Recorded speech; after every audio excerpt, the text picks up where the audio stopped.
Once again, I Sunil Gupta welcome at the platform of Inspiration IS Academy. चलो बच्चे एक बार फिर से चलते हैं वन शॉर्ट रिवीजन सीरीज और इस सीरीज में पॉलिटियन गवर्नेंस है। अब पॉलिटियन गवर्नेंस में आज का जो डिस्कशन है एग्जीक्यूटिव्स इन इंडिया, ये सेकंड वीडियो है। बिकॉज फर्स्ट वीडियो में हम लोगों ने डिस्कस किया था एक important topic what is called the president of India, कहाँ कहाँ से क्वेश्चंस आते हैं उसके बारे में डिस्कस किया था। Latest make the discussion and continue the discussion in the revision series. तो चलो स्टार्ट करते हैं, बट स्टार्ट करने के पहले कुछ condition you know very well. एकदम स्थिर से बैठ जाओगे, पेपर पेंसिल ले लोगे, कुछ कुछ इंपॉर्टेंट पॉइंट को नोट डाउन करते रहोगे, राइट? डन। तो चलो बिना टाइम लेते हुए इसको आगे की ओर डिस्कस करते हैं। एक बार रिवाइज कर ले, हम लोगों ने डिस्कशन जो किया था ना वो ये किया था कि कॉन्स्टिट्यूशनल यूनियन एग्जीक्यूटिव, एग्जीक्यूटिव को दो भाग में हम लोगों ने बांटा था। One is called the union executive, another important called the state executive. Union executive को भी हमने दो भाग में यहाँ पर बांटा था। One is called what is called the constitutional executive, जिसमें कि 5 इंपॉर्टेंट टॉपिक थे, and another important administrative organisation जिसमें 3 इंपॉर्टेंट टॉपिक है, राइट? इसके बाद फिर हम लोग ने डिस्कशन किए थे स्टेट एग्जीक्यूटिव। स्टेट एग्जीक्यूटिव में दो इंपॉर्टेंट, कॉन्स्टिट्यूशन में governor and chief minister, and one important topic is related to the administrative authority में या एडमिनिस्ट्रेटिव ऑर्गेनाइजेशन के पार्ट में हम लोग ने डिस्कस किया था, राइट? तो पिछली बार हम लोगों ने किया क्या, एक बार हम लोग गो थ्रू हो जाए तो हम लोगों ने पिछली बार डिस्कस किया था the president of India, right? आज हम लोग डिस्कस करने वाले हैं बाकी का इस इंपॉर्टेंट एरिया को, एंड जहां तक होता है देखते हैं वीडियो में, यहाँ पर हम लोग डिस्कस करेंगे। तो चलो first important area what is called the vice president of India. तो आज के पहले topic the vice president of India. तो चलो स्टार्ट करते हैं रिवीजन सीरीज को, and this topic is called vice president of India, VPI कह लो, राइट? This is concerned. बच्चे देखो, डिस्कशन हम लोग प्रीलिम्स ओरिएंटेशन में चल रहे हैं, इसीलिए इसमें बहुत ज़्यादा एनालिटिकल पोर्शन के बारे में डिस्कशन नहीं करेंगे। जैसे हमने पिछली बार प्रेसिडेंशियल एक्टिविज्म के बारे में डिस्कशन नहीं किया, प्रेसिडेंशियल पोजीशन के बारे में डिस्कशन नहीं किया, राइट? प्रेसिडेंशियल ऑर्डिनेंस का जो मिसयूज हो रहा है उसके बारे में डिस्कशन नहीं किया, बहुत सारे जुडिशियल पावर के बारे में भी बहुत ज़्यादा डिटेल में डिस्कशन नहीं किया अकाउंटेबिलिटी फीचर पे। तो कुछ मेन एग्जामिनेशन के लिए उसको तो अभी हम लोग हटा देते हैं, बिकॉज आज का स्पेशल डिस्कशन प्रीलिम्स ओरिएंटेशन में है। और प्रीलिम्स में दो तरह के क्वेश्चन पूछते हैं, एक एक्सप्लिसिट। एक्सप्लिसिट का मतलब जो तुम्हारे सामने दिखता है, this is called the explicit nature of the question. और एक होता है इम्प्लिसिट। इम्प्लिसिट का मतलब ये होता है जो दिखता नहीं है बट उसके रेफरेंस से आते हैं, चाहे तो उनके रेफरेंस से आए, कंक्लूजन से आए, उनके इंटरप्रिटेशन से आए, तो this are called automatically implicit. तो इन जनरल दो तरह के क्वेश्चन इससे बनेंगे। One important is called the explicit area, right? Explicit का मतलब है कि ये तो दिखता है, ये एकदम क्लियर है कि यहाँ पर एरिया है जहाँ पर दिखता है ये। इम्प्लिसिट एरिया जो इन्हीं से निकल के आता है, what is called the implicit, right? Implicit area जो यहाँ पर दिखता नहीं है बट ये कंक्लूसिव फॉर्म में है, ये इंटरप्रिटेशन के फॉर्म में है। एंड इसीलिए मैं यहाँ पर डिस्कशन कर रहा हूँ बिकॉज यूपीएससी ने क्या किया है कि 60% क्वेश्चन तो एक्सप्लिसिट एरिया से है, and 40% area what is called the implicit area से है। ये लिखा हुआ नहीं है, इंटरप्रिटेशन से हमें दो तीन चीज को कंक्लूजन, दो तीन चीज को जोड़ के कंक्लूजन पे पहुंचना होता है। इस चीज कॉल्ड द एक्सप्लिसिट एरिया और ये चीज कॉल्ड द इम्प्लिसिट एरिया। तो एकदम क्लियर है तुम्हारा। अब आते हैं एक एक चीज को यहाँ पर डिस्कस करते हैं, what is called the explicit area is concern. Questions कहाँ से आते हैं वाइस प्रेसिडेंट ऑफ इंडिया में? दो इंपॉर्टेंट एरिया पे, one is called the basic information, right? तो बेसिक इंफॉर्मेशन से कुछ क्वेश्चन है, और कुछ क्वेश्चंस कहाँ से है, इनके एक इंपॉर्टेंट चीज what is called the role and function of the vice president of India, right? तो रोल एंड फंक्शन इनका क्या है, कुछ बेसिक इंफॉर्मेशन इसमें क्या है, इसके बारे में इन्होंने ना डिस्कशन किया है, राइट? तो चलते हैं, first important is there basic information. चलो तुम लोग पूरी तरह से एकदम क्लियर हो चुके हो, और यहाँ पर हम लोग डिस्कस करते हैं what is called the basic information, right?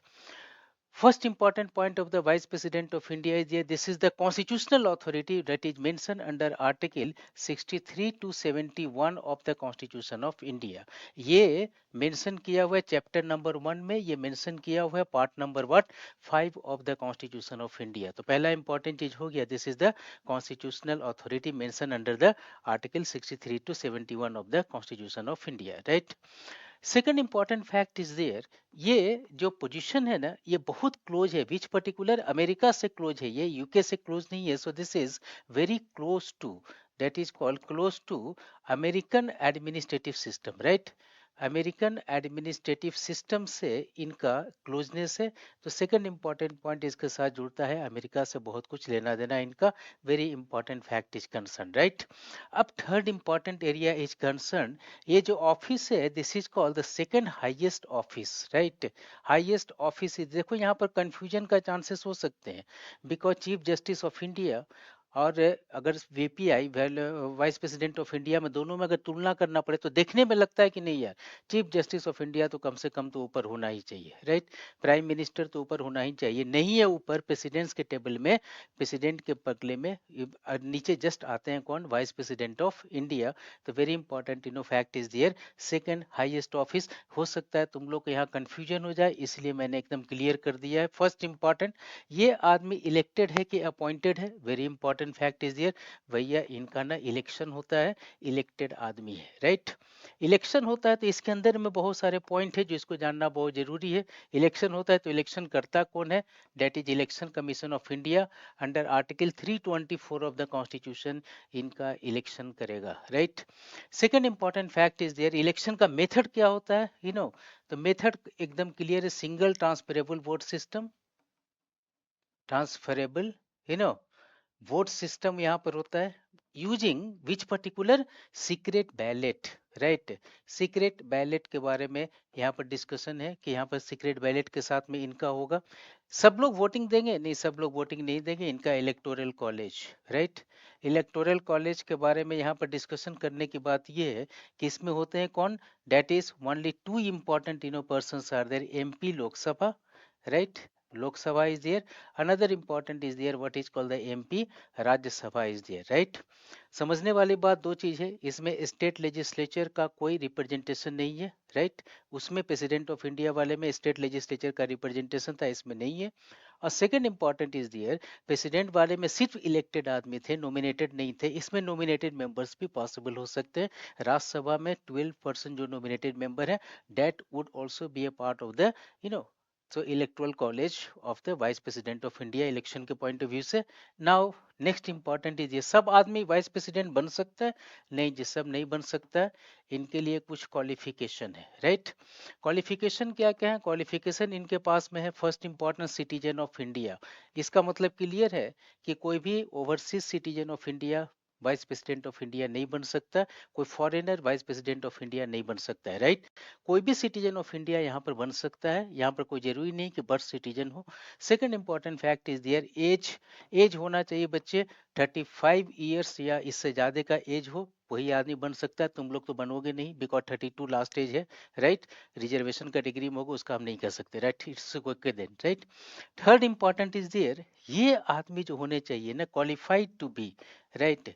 Qualified to be member of parliament which particular Rajya Sabha, very important fact is there, member of parliament Rajya Sabha, Lok Sabha नहीं, अगर लोकसभा हो गया तो प्रेसिडेंट का क्वालिफिकेशन है, राज्यसभा हो गया then what, vice president of India का क्वालिफिकेशन है, very important fact is there, and not office of profit, right? Office of profit is there. तो इसमें चार इंपॉर्टेंट एरिया निकल के सामने आया, कितने क्वालिफिकेशन वाले लोग यहाँ पे जा सकते हैं, इलेक्शन के लिए क्वालिफाइड कर सकते हैं। इलेक्शन के लिए बहुत इंपॉर्टेंट चीज ये है कि प्रपोजर और सेकेंडर्स होना चाहिए, राइट?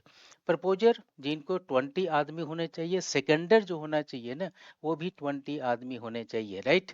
20-20 आदमी ने इसको सपोर्ट कर दिया, देन उसके बाद ये इलेक्शन लड़ सकते हैं, दैट इज इंपॉर्टेंट फैक्ट। कोई भी डिस्प्यूट हुआ तो डिस्प्यूट सेटलमेंट अगर इलेक्शन का अगर हो गया तो करेगा कौन, यहाँ पर बच्चे सुप्रीम कोर्ट इनका डिस्प्यूट सेटलमेंट अथॉरिटी है, राइट? और सुप्रीम कोर्ट का क्लियर है इसमें लिखा हुआ 5 जज का बेंच होना चाहिए, right?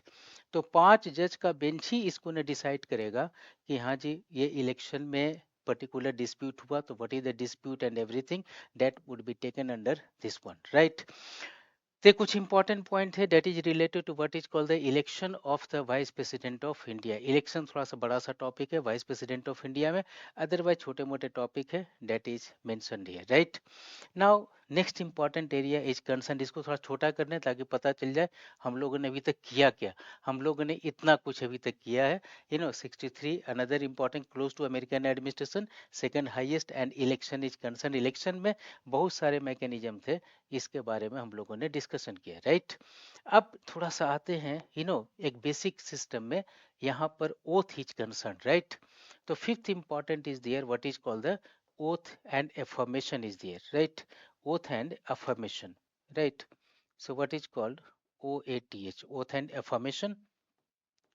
Vice president of India का इलेक्शन हो चुका, आदमी बोलते हैं इलेक्ट वीपीआई, उसको वाइस प्रेसिडेंट ऑफ इंडिया तब तक नहीं बोलेंगे, ऑफिस तब तक एंजॉय नहीं करेगा जब तक वो ओथ नहीं ले लेता। वेरी इंपॉर्टेंट फैक्ट इज दियर।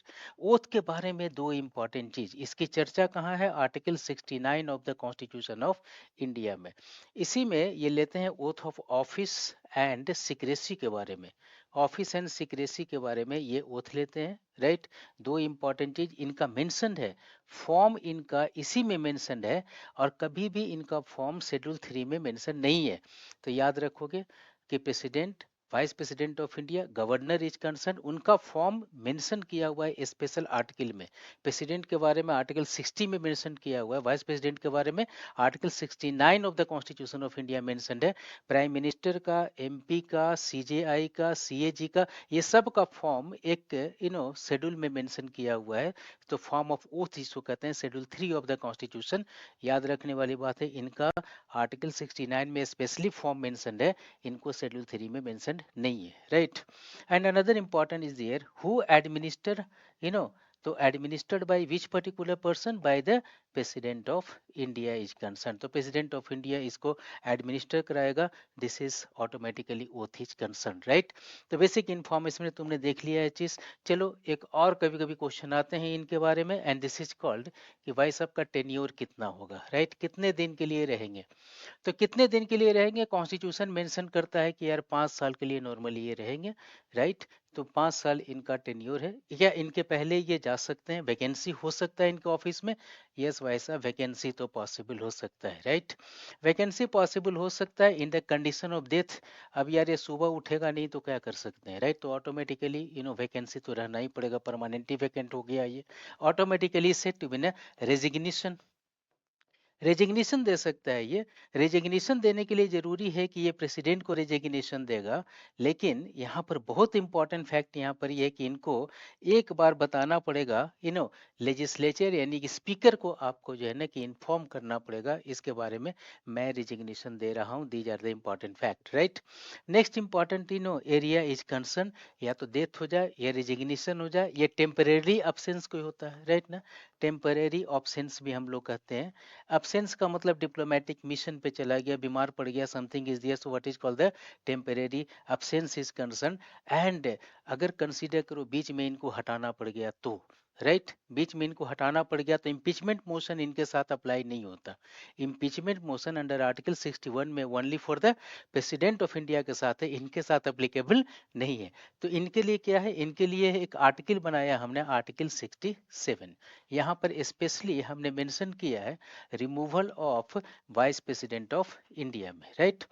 इनका एकदम फंडा एकदम सही है, पर्टिकुलरली करेंगे क्या, इसके आर्टिकल 67 में सबसे पहले राज्यसभा, यहाँ से एक राज्यसभा एक रिजोल्यूशन लाएगा, और रिजोल्यूशन को ये पास करेगा by 2/3 majority of the house. इसके बाद फिर ये जाएगा लोकसभा में, और लोकसभा ने अगर इसको हाफ ऑफ मेजोरिटी से भी पास कर दिया, then and there after the person is said to be removed from the office. तो पहला इंपॉर्टेंट ये समझने वाली बात है, हु टेक्स द इनिशिएटिव। तो initiatives taken by what is called the Rajya Sabha. और बच्चे ये जो है ना, ये स्पेशल प्रिविलेज ऑफ राज्यसभा है, राइट, लेजेस ऑफ राज्यसभा, राज्यसभा का स्पेशल प्रिविलेज है इसको लेकर के। So these are the important fact related to what, vice president of India, right. तो चलो अब तक हम लोगों ने क्या किया, ये बेसिक इंपॉर्टेंट इंफॉर्मेशन को हमने देखा, ये चीज मेंशनड है कॉन्स्टिट्यूशन ऑफ इंडिया में। तो हम लोगों ने इस चीज को देखा, इतने सारे इंफॉर्मेशन थे अंडर दिस वन, राइट। तो एक बार चलते हैं, this is automatically related to the vice president of India. बहुत ही बड़े हो गए नहीं, तो बहुत बड़े हो गए तो इसको हम लोग करेंगे क्या कि थोड़ा सा छोटे में देख लेते हैं। तुम लोग तो ऐसे भी यहाँ से लिख चुके होगे, इतने सारे चीज हमने देख लिया, what is called the president India के and role and function is concern, right. अब इसके चलते हैं role and function of the vice president of India. यहाँ पर लिख देते हैं रोल एंड फंक्शन, ताकि तुम्हें क्लियर कट हो होना क्या है। एक बार इसका ना थोड़ा सा चेंज कर देते हैं, राइट। तो कलर चेंज कर देते हैं, क्योंकि कलर का कॉम्बिनेशन अगर अलग हो देखने में अच्छा लगता है, कुछ होता नहीं है, राइट। तो अब देखो इसमें हुआ क्या, अब इनका काम क्या है। पहला काम तो वही है जिसके लिए बने थे, what is called VPI as you know acting president of India, right. अगर प्रेसिडेंट का ऑफिस वैकेंट हुआ तो ये एक्टिंग प्रेसिडेंट का काम करेंगे, ये हम नहीं करें, ये कह रहा है article 65 of the constitution of India. Article 65 में ये चीज मेंशन है। Second important fact is there, जब भी ये प्रेसिडेंट की तरह काम करेंगे तो मैक्सिमम कितना दिन तक काम कर सकते हैं, मैक्सिमम ये कर सकते हैं 6 मंथ तक ये काम कर सकते हैं, इससे ज़्यादा नहीं करेंगे। इसका मतलब क्लियर है कि अगर प्रेसिडेंट अगर परमानेंटली या तो इम्पीचमेंट या डेथ हो गया, रेजिग्नेशन हो गया, अगर वो हट के चुके हैं, तो वहां पर vice president of India 6 month से ज़्यादा काम नहीं करेगा। मीनिंग भी हो जाता है कि इलेक्शन कराना पड़ेगा आपको, right. Another important fact is there, अगर ये काम करते हैं प्रेसिडेंट ऑफ इंडिया में, तो इनका जो प्रिविलेज होगा, प्रिविलेजेस होगा इनका, यू नो इनका जो प्रिविलेजेस होगा, इनका जो अलावेंसेस होगा, राइट, तो ये सब कुछ होगा as equivalent to the president of India. Consider करो कि ये रिपब्लिक डे में बन चुके हैं vice president of India as a president, then republic day का पूरा जो सेरिमोनियल ओरिएंटेशन होगा, सेरिमोनियल जो अथॉरिटी होगा, उस समय भी ये पूरा अथॉरिटी को यूज करेंगे, पूरा प्रिविलेज को यूज करेंगे। आर्टिकल 361 में जिनको प्रिविलेज मिला हुआ है, same automatically privilege is being enjoyed by the vice president of India. ये मेंशनड है under what article 65 of the constitution of India.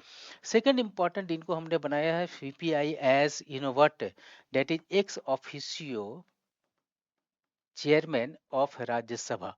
Rajya Sabha का बच्चे एक्स ऑफिशियो चेयरमैन इनको हमने बना रखा है, व्हाई, बिकॉज कहीं ना कहीं तो इनको यह टाइम पास तो कराना जरूरी था, इसीलिए वाइस प्रेसिडेंट ऑफ इंडिया को हमने कह दिया x officio chairman of Rajya Sabha, right. ये जो पर्टिकुलर एरिया है ना, ये हमने लिया है बेसिकली द यूएसए से, राइट। द यूएसए पैटर्न पे ये वाइस प्रेसिडेंट ऑफ इंडिया को हमने x officio chairman of Rajya Sabha बनाया, सेकंड हाउस का, अपर हाउस का चेयरपर्सन इनको हमने बनाया। यहाँ पर वो सब कुछ काम करते हैं जो स्पीकर लोकसभा में करते हैं। So what is important is their role as analogous to which particular speaker Lok Sabha, right. Speaker Lok Sabha का काम ये पूरी तरह से करते हैं, राइट। स्पीकर लोकसभा का काम क्या है, जैसे conduct of business, so what is called the conduct of business of the house here, तो ये भी करेंगे, हाउस का कंडक्ट ऑफ बिजनेस। याद है डिस्क्वालिफिकेशन भी ये करते हैं, disqualification of member of parliament under the 10 schedule, schedule 10 में अगर होता है एंटी डिफेक्शन लॉ, तो इसमें भी ये जैसे डिस्क्वालीफाई वो करते हैं स्पीकर, यहाँ भी डिस्क्वालीफाई कर सकते हैं ये।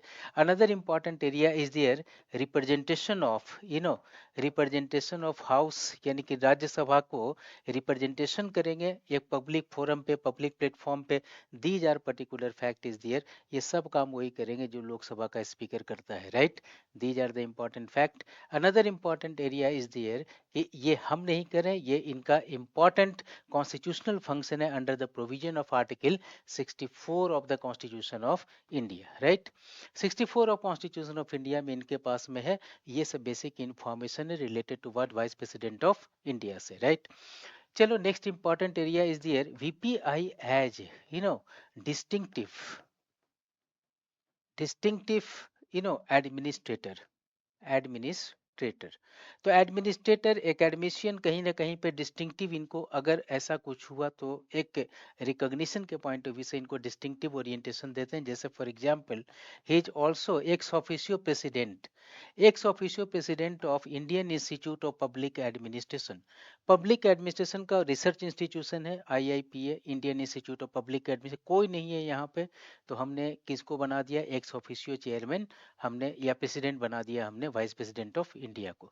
And second important area is concern, अभी तुम देखोगे अगर चांसलर जो होता है ना कि सेंट्रल यूनिवर्सिटी के चांसलर, तो चांसलर जो होते हैं बेसिकली प्रेसिडेंट ऑफ इंडिया होते हैं, लेकिन चांसलर ऑफ पंजाब यूनिवर्सिटी अगर तुम देखोगे, पंजाब यूनिवर्सिटी, तो इनके चांसलर जो है ना अभी भी हैं वाइस प्रेसिडेंट ऑफ इंडिया। ऐसे ऐसे बहुत सारे डिस्टिंक्टिव ऑर्गेनाइजेशन के चेयरपर्सन रहते हैं या प्रेसिडेंट रहते हैं या फिर चांसलर होते हैं। तो ये होते रहते हैं, कभी कभी होते हैं, कभी कभी नहीं भी होते हैं। अगर हो सकता है परमानेंट चेयरमैन की जरूरत पड़ जाए, प्रेसिडेंट की जरूरत पड़ जाए, तो इनको हटा भी देते हैं। जैसे फॉर एग्जांपल पहले ये चेयरपर्सन हुआ करते थे Indian council of cultural relation, ICCR का, लेकिन बाद में इनको हमने हटा दिया। उनको हमने कहा कि नहीं, परमानेंट चेयरपर्सन चाहिए, प्रेसिडेंट चाहिए, चेयरपर्सन चाहिए, वहाँ पे डील करने के लिए ये अवेलेबल होते नहीं थे। तो हमने कहा कि चलो इनको हटाओ और फिर इसके बाद आगे की ओर बढ़ेंगे, right. So these are the basic information बच्चे related to what vice president of India, right. चलो एक बार फिर से बताएं तुम्हें कि कहाँ पे हम लोग डिस्कशन कर रहे थे और किस तरह से डिस्कशन को हम लोगों ने यहाँ तक लेकर के आगे बढ़े, राइट। याद है तुम्हें, हमने यहाँ पर डिस्कशन किया था दो इंपॉर्टेंट एरिया में, एक था एक्सप्लिसिट एरिया और दूसरा था इम्प्लिसिट एरिया। यहाँ पर शायद तुम्हें याद होगा, तो पहले वाले में अब यहाँ पे जूम भी होना जरूरी है, राइट ना। तो ये था कि explicit area another important is said to be what, implicit area, थोड़ा टाइम भी लेगा ये, राइट। तो इसका काफी हद तक लगता है जूम हो गया पर्टिकुलरली, हाँ, राइट। एक्सप्लिसिट एरिया में क्या था यहाँ पे कि ये दिखता है, तो दिखता है तो तुम्हें तो पता है कि यही दिख रहा है, इतना ही होता है इंफॉर्मेशन। इम्प्लिसिट एरिया जो नहीं दिखता है और फिर भी वहां से क्वेश्चन आते हैं, कहाँ कहाँ से क्वेश्चन आते हैं, अब देखो यहाँ पे समझने वाली बात है, right. First important area is concern, जहां से ये नहीं दिखता है और क्वेश्चंस आते हैं, दैट इज यहाँ से क्वेश्चंस आते हैं। एक यहाँ पर चेंज कर लेते हैं तो तुम लोग को थोड़ा ज्यादा विजिबल हो। First important question is there कि विच वन कॉलेज में दो चीज नहीं होता यहाँ पे, राइट।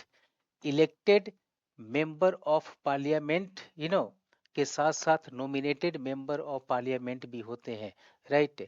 तो कभी कभी क्वेश्चन आता है कि what is the difference between the election of electoral college related to president versus electoral college related to vice president of India. तो यहाँ पर एक ही चीज है, यहाँ पर नॉमिनेटेड मेंबर भी होते हैं और इसमें नो एमएलएस नहीं होते इसमें, सिर्फ और सिर्फ होते हैं एमपीस। तो ये अगर क्वेश्चन करता है, लिखा हुआ नहीं है कहीं पे नॉमिनेटेड नहीं होगा, लिखा हुआ नहीं है कि एमएलएस नहीं होगा, ये इम्प्लिसिट है, ये तुम्हें दिमाग से रखना होगा कि इतना ही मेंशन है, क्लियर है, ये नहीं होते, राइट। नेक्स्ट इंपॉर्टेंट इज दियर एक यहाँ पे, राइट, दैट इज लोकसभा नहीं होता। हालांकि qualified to be member of parliament, Lok Sabha Rajya Sabha दोनों का क्वालिफिकेशन सिमिलर है, राइट, बराबर का है qualification. 25 years of the age something is there, एक एज का अंतर है, 25 इधर 30 है, बाकी सब कुछ लगभग बराबर का है। वहां पर office of profit and everything.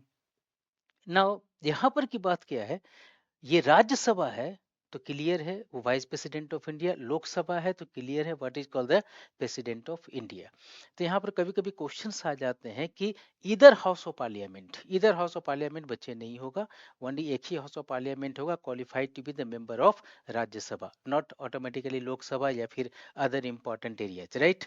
Dispute settlement कौन करता है, तो यहाँ पर इम्प्लिसिट यहाँ पर लिखा हुआ है इलेक्शन कमीशन डिस्प्यूट सेटलमेंट नहीं करेगा, that is mention under article 71 of the constitution की इनका सेटलमेंट करेगा कौन, जज ऑफ द सुप्रीम कोर्ट है, right. Next important area is there, जो अभी तक हमने कहा कि कौन सा ऑटोमेटिकली ऐसा एरिया है जो शेड्यूल 3 में जिसका फॉर्म अवेलेबल नहीं है, तो जाहिर है कि फॉर्म अवेलेबल नहीं है, प्रेसिडेंट का नहीं है और उसमें वाइस प्रेसिडेंट ऑफ इंडिया का भी नहीं है। डायरेक्टली आर्टिकल में इनके बारे में डिस्कशन किया हुआ है, what is called the article 69 of the constitution, implicit है, यहाँ से क्वेश्चंस आने के चांसेस है, right. Next important area is concern, कभी कभी क्वेश्चंस आते हैं कि कौन कौन सा एरिया ऐसा होता है जहां पर स्पेशल प्रिविलेज ऑफ राज्यसभा है, राइट, प्रिविलेज ऑफ राज्यसभा है, जिसमें कि एक इंपॉर्टेंट होता है removal of the vice president of India under article 67 of the constitution of India, right. इससे जुड़ा एक और इम्प्लिसिट क्वेश्चन एक यहाँ पर ये बनता है एसर्शन और रीजनिंग टाइप में, राइट। एसर्शन में ये कहता है कि this is the special responsibility या special privilege of Rajya Sabha to take initiative for removal of the vice president of India from the office, right, ये अगर एसर्शन है। तो रीजन में अगर ये हो गया because he is the x officio chairman of Rajya Sabha, तो बच्चे आंसर एकदम ए होगा, राइट। अगर रीजन में ये हो गया कि vice president of India is also going to act as acting president of India, तो दोनों सही होगा, रीजन प्रॉपर नहीं होगा। राज्यसभा का चेयरपर्सन है, इसी कारण राज्यसभा को हमने स्पेशल रिस्पॉन्सिबिलिटी दिया हुआ है, राइट। तो जितने तुम व्हाइट में देख रहे हो ना, ये लिखा हुआ नहीं है, ये इम्प्लिसिट है, राइट। हम लोग मान के चल रहे हैं कि हाँ, ये पर्टिकुलर एक कंक्लूसिव पार्ट है एग्जामिनेशन का, इसको तुम लेकर के चलोगे, राइट। अब यहाँ पर आते हैं, थोड़ा सा इस एरिया को थोड़ा देख लेते हैं। यहाँ पे कहाँ पर मेंशन किया हुआ है, इसको थोड़ा छोटा करते हैं यार, राइट। बहुत बड़े में आ गए। यहाँ पर है एक्टिंग प्रेसिडेंट ऑफ इंडिया, ये लिखा हुआ है, राइट, मेंशन किया हुआ है, तुम भी समझ रहे हो। यहाँ से क्वेश्चन बनता है कि अगर vice president of India as a president की तरह काम करता है, राइट, तो कितने दिन के अंदर में प्रेसिडेंट का इलेक्शन करा लेना सही रहेगा। मैक्सिमम हम कितने दिन के अंदर में इलेक्शन करा लेंगे, तो क्लियर है, बिकॉज ये 6 महीने से ज्यादा का रह नहीं सकता, तो यहाँ पर कितने दिन हो गए, डेट इज 6 मंथ। 6 मंथ के अंदर में इलेक्शन करा लेना जरूरी है, कहीं लिखा हुआ नहीं है, इससे इम्प्लिसिट होकर के वो आता है कि हाँ जी ये करा लेना जरूरी है, right. That is the important fact. Next important area is there, privilege वगैरह एज ए प्रेसिडेंट बनता है, तो प्रेसिडेंट का सैलरी वगैरह प्रिविलेज वगैरह इनको तो मिल ही रहा है, लेकिन सैलरी स्लिप अगर इनको बनता होगा तो किसके नाम पे बनेगा, तो that is only chairperson of the Rajya Sabha, उस पर इनका सैलरी विड्रॉ होगा, राइट ना। These are the fact here.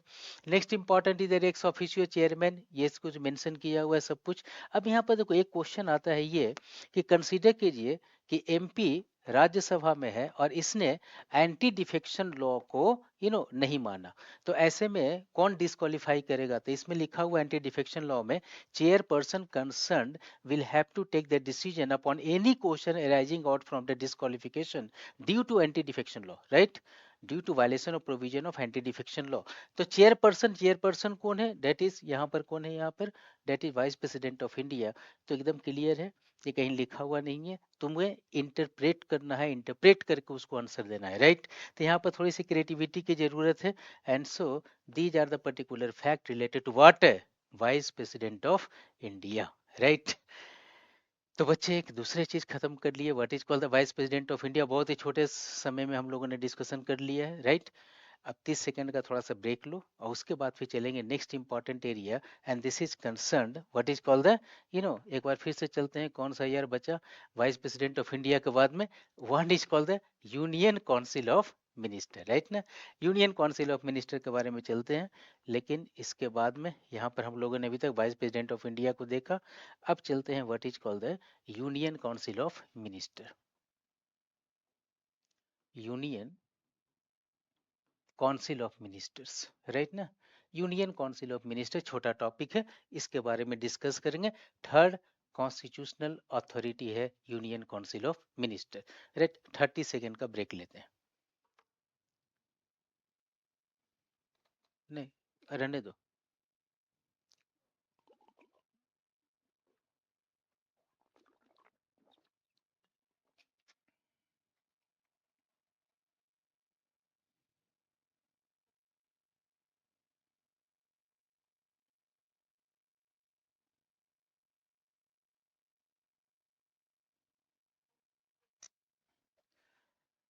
चलो welcome back once again, I Sunil Gupta welcome you, and then the next important area of the revision what is called the union council of minister. चलो आते हैं explicit, पहले देख लो क्या क्या चीज लिखा हुआ है, तो ये हो गया एक्सप्लिसिट, और क्या दिमाग लगा के हमें काम करना है, ये हो गया व्हाट, इम्प्लीसिट। बच्चे इम्प्लीसिट का एरिया बढ़ते जा रहा है, इसीलिए तुम लोग को क्रिएटिविटी पे ध्यान रखना बहुत जरूरी है। कोई जरूरी नहीं कि लिखा हुआ हो, उससे निकल करके आएगा वो पॉलिटी में क्वेश्चन बन जाते हैं, राइट। एक समय आएगा, अभी तो 40% है, 50%, 60%, 70%, जिस दिन 100% हो जाएगा ना बच्चे, उस दिन ओपन बुक सिस्टम हो जाएगा, जैसे फ्रांस में होता है एग्जामिनेशन, कि पूरे लाइब्रेरी दे देते हैं उनको और कहते हैं कि भाई साहब स्टार्ट करो, और फिर भी लोग 48%, 50% नहीं ला पाते, राइट। रीजन इज एरिया कौन सा है, इम्प्लिसिट, क्लियर ना। तो चलो चलते हैं यहाँ पर, यहाँ पर क्या क्या एक्सप्लिसिट है, क्या कहाँ से क्वेश्चंस बेसिकली आते हैं। पहला important is there constitutional position, right ना। कॉन्स्टिट्यूशनल प्रोविजन इसके बारे में कंप्लीटली मेंशन किया हुआ है बेसिकली आर्टिकल 74 क्लाउज 1 में, जिसमें ये लिखता है there shall be council of minister to be headed by prime minister to aid and advice to president of India, right. Clear है कि यूनियन काउंसिल ऑफ मिनिस्टर, इसके बारे में यहाँ पर चर्चा किया हुआ, यूनियन काउंसिल ऑफ मिनिस्टर यहाँ पर होंगे, and to be headed by which particular person, that is called the prime minister. दो इंपॉर्टेंट आदमी का चर्चा है, प्राइम मिनिस्टर का एंड काउंसिल ऑफ मिनिस्टर के बारे में। अब आते हैं इनका अपॉइंटमेंट के बारे में, राइट। अपॉइंटमेंट के बारे में एकदम क्लियर कट लिखा हुआ under article 75 of the constitution of India में, और इसमें ये कहता है कि prime minister shall be appointed by which particular, that is the president of India, and other ministers, right, shall be appointed by the president of India only on the recommendation of the prime minister of India, right। तो इसका मतलब कि यहाँ पर article 75 दो का appointment अलग अलग कहता है। पहला अपॉइंटमेंट प्राइम मिनिस्टर का, उसके बाद फिर अपॉइंटमेंट उनके कहने पे अदर मिनिस्टर्स का। क्लियर। और ये इंपॉर्टेंट एरिया है कि दो चीज के बारे में इन्होंने अलग अलग डिस्कशन कर लिया under article 75 of the constitution of India, right. चलो next important is there, another important is there responsibility की बात कर लेते हैं। तो रेस्पॉन्सिबिलिटी की बात में यहाँ पर बच्चे ये है कि यहाँ पर दो इंपॉर्टेंट रेस्पॉन्सिबिलिटी है। One important is said to be is called individual responsibility of the minister, right, responsibility of council of minister, और एक है collective responsibility of council of minister, right. दोनों रेस्पॉन्सिबिलिटी है। इंडिविजुअल रिस्पॉन्सिबिलिटी का मतलब आपने कोई काम किया, जैसे कि एक मिनिस्टर के अंडर में डिपार्टमेंट होते हैं। होम मिनिस्टर है तो हमारे अंडर में डिपार्टमेंट है, अगर शिपिंग मिनिस्टर है तो हमारे अंदर में एडमिनिस्ट्रेटिव डिपार्टमेंट है, वो काम करे। एजुकेशन मिनिस्टर है, एजुकेशन डिपार्टमेंट हमारे बिहाफ पे काम कर रहा है यहाँ पे। अगर डिपार्टमेंट में कुछ भी हुआ, यानी कुछ भी नेगेटिव चीज हुआ, पॉजिटिव चीज हुआ, उसके लिए जिम्मेवार कौन होगा, पार्लियामेंट उससे पूछता है तो उसके लिए जिम्मेवार कौन होगा। तो यहाँ पर मेंशन किया हुआ है, अगर कोई मिनिस्टर अगर डिपार्टमेंट से रिलेटेड मैटर को डील करता है तो इसकी जिम्मेवारी किसके ऊपर है, प्रेसिडेंट ऑफ इंडिया इससे रिस्पॉन्सिबल है।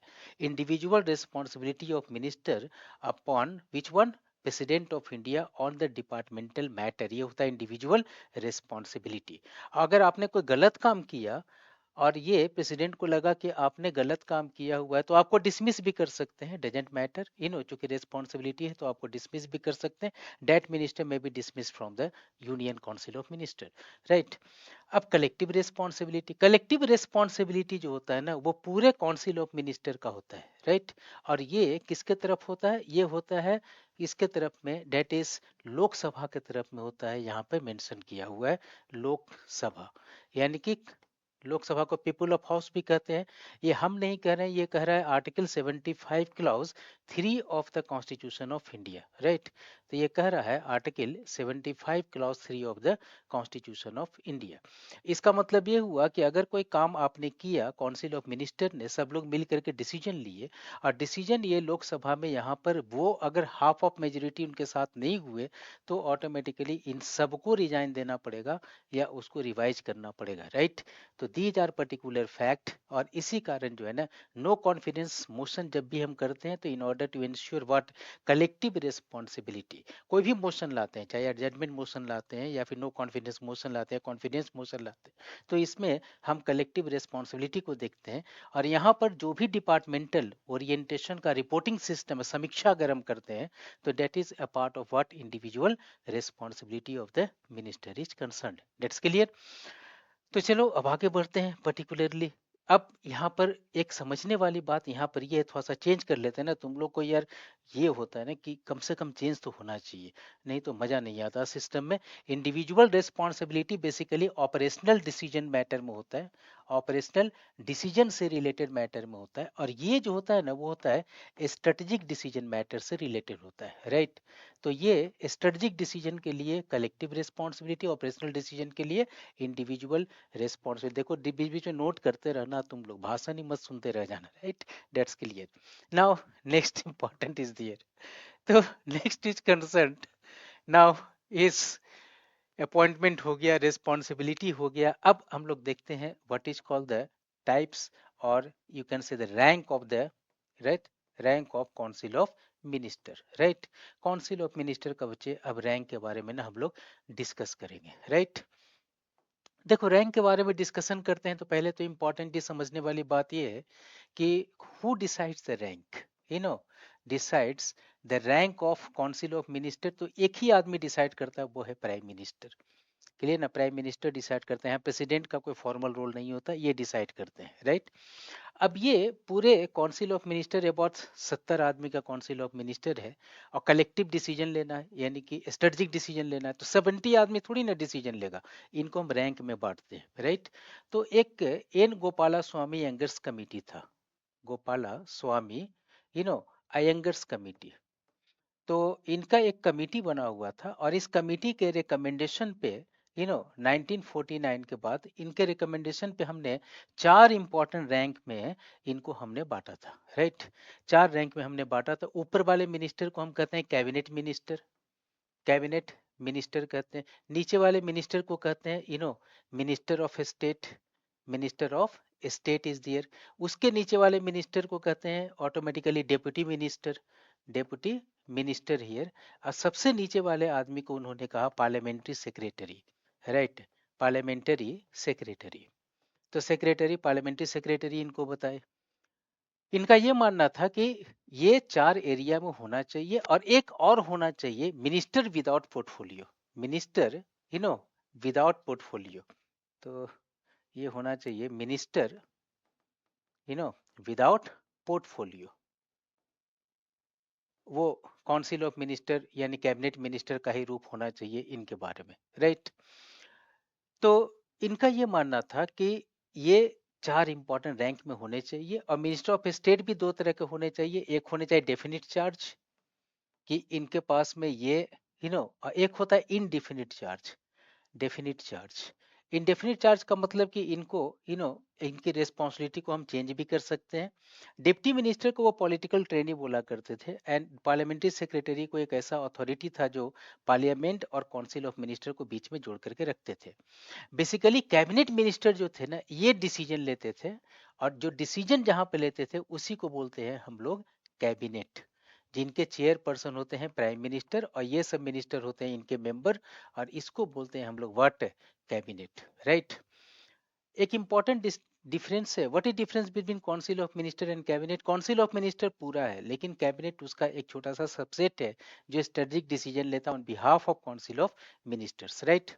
लेकिन हुआ ये, बाद में फर्स्ट एआरसी का रिकमेंडेशन एक आया, first administrative reforms commission, ARC का रिकमेंडेशन आया 1966 टू 70 के बीच में, और इसने कहा कि नहीं, यहाँ पर 3 4 नहीं, 4 के बदले बेहतर होगा कि 3 ही आप बना करके रखो। एक important is there cabinet minister बना करके रखो, next important minister of state बना करके रखो, अनदर इंपॉर्टेंट डिप्टी मिनिस्टर बना कर रखो। 3 ही इंपॉर्टेंट रैंक हो, that is more than sufficient, right. तो 3 तरह के रैंक में हम लोगों ने इसको ऑर्गेनाइज करके रखा हुआ है, राइट।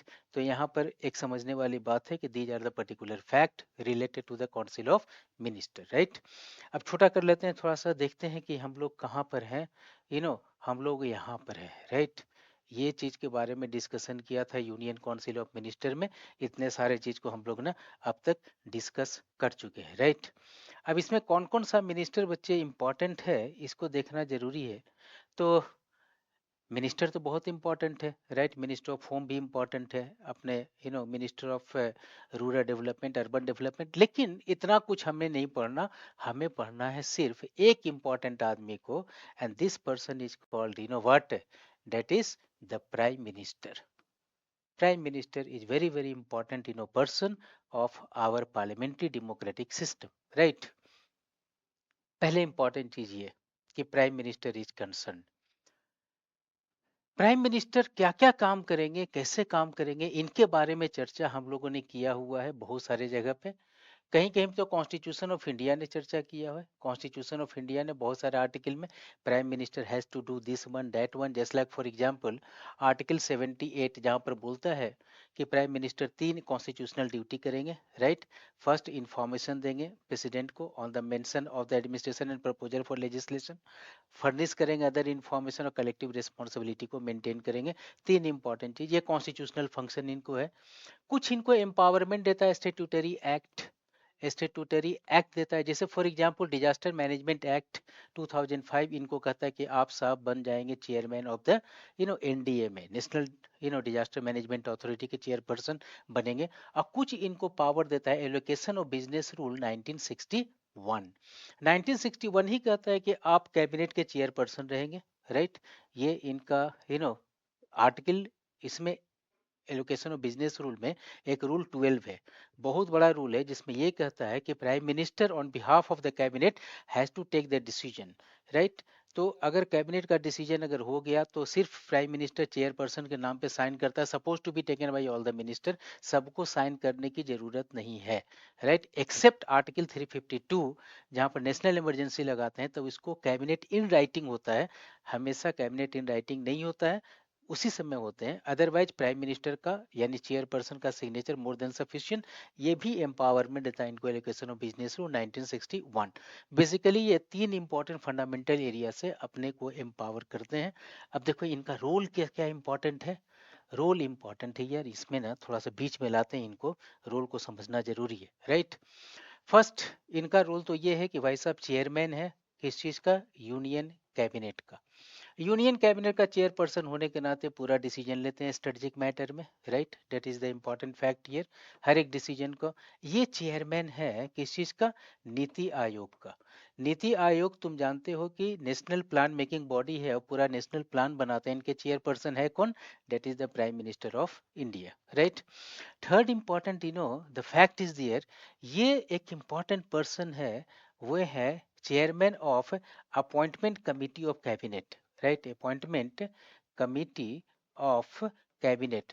यही cabinet appointment committee of cabinet यानी एसीसी जो होते हैं ना, ये डिसीजन लेते हैं बहुत सारे स्ट्रेटेजिक अपॉइंटमेंट का, सीएजी का, सेक्रेटरी का, ऐसे लेवल का अगर अपॉइंटमेंट का डिसीजन लेते हैं, इनके चेयरपर्सन कौन है, that is the this is automatically chairman, this one is concern. ये ऑटोमेटिकली ये जो है ना, ये मिनिस्टर भी हैं, ये एक्स ऑफिशियो मिनिस्टर हैं किस चीज के लिए, ministry of personnels, right, personnels ministry का, personnels pensions and public grievances administrative reforms, इसके ये मास्टर मिनिस्टर है, एक्स ऑफिशियो मिनिस्टर, इनका कोई मिनिस्टर नहीं होता, खुद ये इंचार्ज होते हैं, मिनिस्टर इंचार्ज यही है।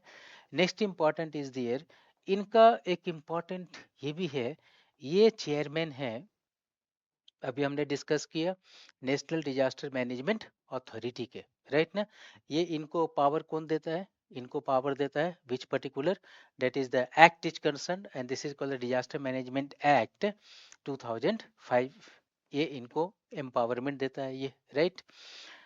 ये एक इंपॉर्टेंट पर्सन है, what is called the chairman of inter state council, right, state council, inter state council के चेयरपर्सन है ये, राइट, दोनों को मेंटेन करते हैं ये कोऑपरेटिव फेडरलिज्म को। ये चेयरमैन है governing council of NITI Aayog, governing council of NITI Aayog का चेयरपर्सन भी है ये, यहाँ भी कोऑपरेटिव फेडरलिज्म को क्या करेंगे, ये यहाँ पर बेसिकली कोलैबोरेटिव फेडरलिज्म को मेंटेन करते हैं, राइट ना। अनदर इम्पॉर्टेंट, ये एक इम्पॉर्टेंट पर्सन है, वो चेयरमैन है CM's conference, chief ministers conference के चेयरपर्सन भी है, राइट ना, that is the important fact. ये आदमी ना चेयरपर्सन है, यू कैन से चेयरपर्सन है सर्च कमिटी का, right, search committee of appointment of strategic authority. कौन कौन सा अपॉइंटमेंट के लिए ये सर्च कमिटी में रहते हैं ये, डेट इज बहुत सारे के लोगों के बीच में ही रहते हैं ये सर्च कमिटी में चेयरपर्सन का रोल में, जैसे फॉर एग्जांपल अभी तुमने देखा that is chief election commissioner and election commissioner of election commission of India, इनमें एक सर्च कमिटी होंगे, इसमें होंगे प्राइम मिनिस्टर, एक कैबिनेट का मिनिस्टर होगा एंड एक important leader of opposition Lok Sabha, तो इसमें ये चेयरपर्सन की तरह रहेंगे यहाँ पे। सीवीसी, यहाँ पर भी अगर अपॉइंटमेंट करना हुआ तो, सीबीआई डायरेक्टर का अपॉइंटमेंट करना हुआ तो, राइट, सो सीआईसी यहाँ पे अगर करना हुआ इनको अपॉइंटमेंट तो इतने स्ट्रेटेजिक एरिया में ये हैं चेयरपर्सन, राइट। तो these are the important fact here, और इसीलिए ये प्राइम मिनिस्टर बड़े ही इंपॉर्टेंट आदमी है, इतने सारे फंक्शन ये खुद करते हैं, राइट। तो तुमने देखा prime minister is concern council of minister, ये बेसिक इंफॉर्मेशन है related to what, that is the polity and governance. थोड़ा सा इसको या थोड़ा ना बड़ा कर दो, ये तो कुछ दिख ही नहीं रहा, राइट। तो चलो पहले भी तुम लिख चुके होगे इसमें, अब इसको देखते हैं। अब हम लोग एक बार फिर से बात करें, ये हुआ एक्सप्लिसिट जो तुमको दिख रहा है, अब जो क्वेश्चन पूछेगा वो होगा इम्प्लिसिट, मतलब कि थोड़ा सा क्रिएटिविटी, जो लिखा हुआ नहीं है बट इनके एनालिसिस और कंक्लूजन करके निकलेगा क्वेश्चन, वो कैसा होगा इसको हम लोग देखते हैं, राइट। सो कैसे होंगे क्वेश्चन, अब इसको देखते हैं। देखो क्या क्या इंपॉर्टेंट यहाँ पर है, व्हाट इज, तो यहाँ पर चलो एक ले लेते हैं ये वाला, राइट। और यहाँ पर देखते हैं कि एक चीज को देखते हैं, एनालिसिस करते हैं ताकि तुम्हें कोई दिक्कत ना हो, ये right. First is concerned, right, जहां से ये इम्प्लिसिट क्वेश्चन करने के चांसेस इनके बनते हैं। फर्स्ट इज कंसर्न प्रोविजन है यूनियन काउंसिल ऑफ मिनिस्टर, तो यहाँ पर बच्चे क्वेश्चन यहाँ पर ये आता है, राइट ना, कि who is the de facto authority of Indian administration, de facto authority of Indian administration, de facto authority कौन है, तो याद रखोगे डिफैक्टो अथॉरिटी कौन है, प्राइम मिनिस्टर डिफैक्टो अथॉरिटी नहीं है, council of minister de facto authority है, क्योंकि आर्टिकल 74(1) में ये नहीं लिखा हुआ है there shall be prime minister to aid and advice, उसमें लिखा हुआ है there shall be council of minister to be headed by prime minister to aid and advice, ठीक है, लिखा हुआ नहीं है लेकिन एक इंपॉर्टेंट इंटरप्रिटेशन है यहाँ पर, राइट। अब यहाँ पर ये है कि प्राइम मिनिस्टर के कहने पे ये तो अपॉइंट करेगा, तो क्या अगर उसको रिमूव करना होगा तो किसके कहने पे करेगा, तो बाय डिफॉल्ट है कि यहाँ पर dismissal of minister, dismissal of minister ये भी होगा किसके कहने पे, प्राइम मिनिस्टर के रिकमेंडेशन पे ही होगा। तो अपॉइंटमेंट उनके रिकमेंडेशन से हो रहा है तो रिमूवल भी उनके रिकमेंडेशन से होगा, ऐसा नहीं होगा प्रेसिडेंट का ये डिस्क्रिशनरी पावर होगा किसी को डिसमिस कर दे, राइट। तो नॉर्मल सिचुएशन में डिस्क्रिशनरी पावर यूज नहीं करेंगे, ये इनके कहने पे ही काम करेंगे, बिकॉज जिनके कहने पे अपॉइंटमेंट किया उन्हीं कहने पे आपको डिसमिसल करना पड़ेगा, right. Next important is there, यहाँ पर इस बात का ध्यान रखोगे इंडिविजुअल रिस्पॉन्सिबिलिटी टू प्रेसिडेंट या collective responsibility to what, Lok Sabha.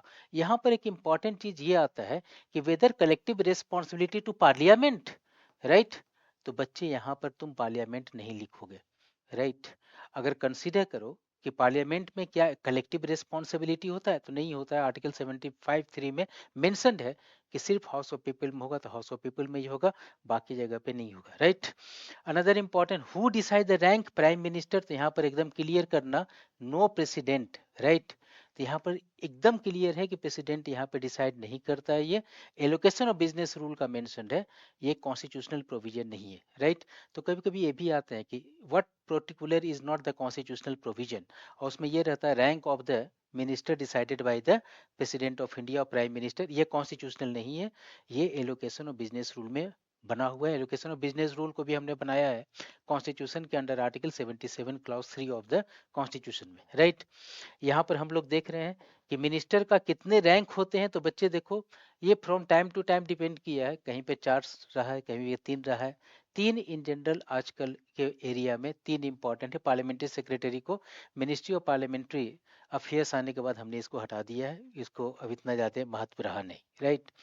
अब इसको देखेंगे यहाँ पर एक इम्प्लिसिट, इधर के तरफ में प्राइम मिनिस्टर साहब की तरफ में देखेंगे, प्राइम मिनिस्टर साहब की तरफ में इनका जो रोल होगा ना वो इम्पोर्टेंट है, और इम्पोर्टेंट रोल में आर्टिकल 78 तो पहले भी तुम लोग को डिस्कस कर चुके हैं, कुछ कुछ इंपॉर्टेंट चीज को यहाँ पर दिमाग में रखोगे कि prime minister is getting authority, right, from where, तो यहाँ पर क्लियर है prime minister is getting authority from which particular, तो यार ये कहीं कर दिया ना, तो चलो हटाओ, that is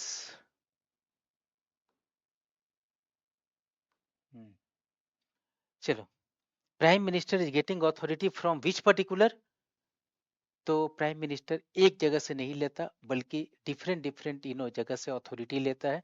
तो कभी कभी क्वेश्चन ऐसे आते हैं कि prime minister is getting authority from only constitution of India और allocation of business rule all automatically statutory act, 1 सही है, 2 सही है, 3 सही है, तुमको पता होना चाहिए कौन सा कहाँ पर है, राइट।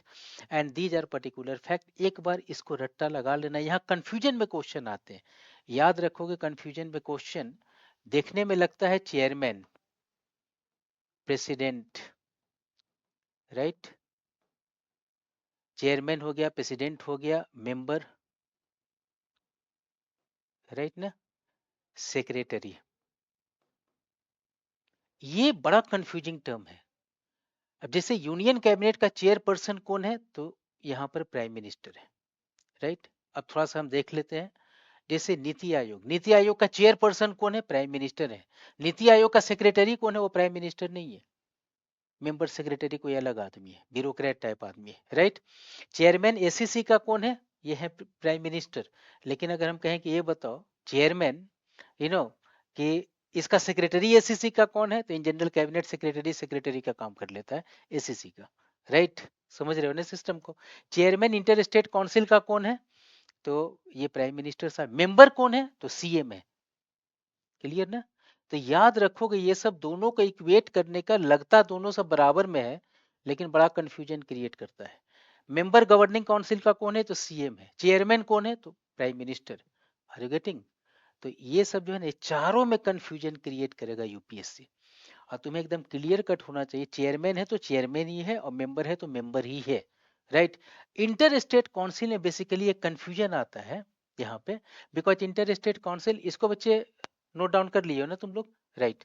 इसको हटा देते हैं और इसमें एक थोड़ा सा यहाँ पर रखते हैं। इंटर स्टेट काउंसिल क्या है ना, कि ये आर्टिकल 263 में कॉन्स्टिट्यूट होता है ये, राइट। अब यहाँ पर क्वेश्चन आता है, constituted by which one, president. क्योंकि आर्टिकल 263 में लिखा हुआ है constituted by the president, right. Chaired by which one, the prime minister, right. Member कौन होगा, that is all the chief ministers. तो याद रखोगे कॉन्स्टिट्यूटेड बाय और chaired by. Constituted by president, ये फॉर्मल हो गया, राइट ना। और जब बन गया तो उसको chaired by that is this one. इस सब का थोड़ा सा डिफरेंस रखोगे। प्रेसिडेंट में भी होता है कि समन समन कौन करता है, राइट ना। तो समन करेगा कौन, डेट इज द प्रेसिडेंट करेगा किसी भी हाउस का समन। और उसका चेयरपर्सन कौन होगा, तो चेयरपर्सन उसका स्पीकर होगा। जैसे ज्वाइंट सेशन अगर होता है, ज्वाइंट सीटिंग होता है, तो उसका समन कौन करेगा, प्रेसिडेंट करेगा। और उसमें चेयर कौन करेंगे, तो स्पीकर लोकसभा करेंगे, राइट। याद रखो कि सब सिंपल टाइप का टर्म है, लगता है दोनों देखने में बराबर का, लेकिन होता नहीं है। फॉर्मल डिफरेंसेस को मेंटेन करोगे, राइट। तो चलो बच्चों, आज इतना ही करते हैं, राइट ना। वीडियो बहुत बड़ा हो जाएगा, इसलिए चलो अगले वीडियो में बाकी का डिस्कशन कंटिन्यू करेंगे, राइट ना। रिवीजन कंटिन्यू रखना तुम लोग। All the best, thank you very much, bye bye, right. May God bless you, bye bye.